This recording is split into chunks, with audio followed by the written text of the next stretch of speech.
Hi, my project is on acute otitis media, also known as your ear infection in pediatric population. Research has shown that at least 80% of children between the ages of 6 to 24 months old will experience an ear infection before school age. Research has also shown that most acute otitis media infections will resolve within 48 hours without the use of antibiotic therapy. In 2004, the American Academy of Pediatricians developed guidelines to help manage and treat this condition.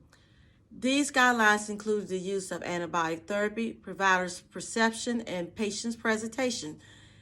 However, with these guidelines, antibiotic usage was excessive, leading to bacterial resistance in the pediatric population.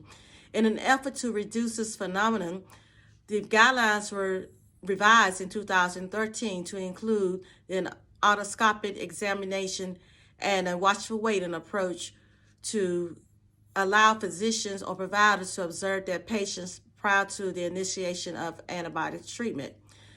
My pico question is there an increase in complications utilizing the watchful waiting approach versus immediate antibiotic therapy in the 6 to 24 months pediatric population? Through the research, no increase in complications was found.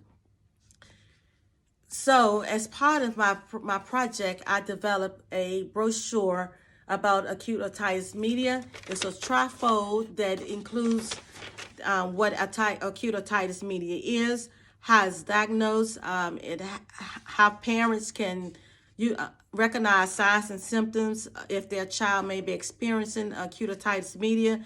It includes the guidelines and what the watchful waiting approach is and the advantages of it.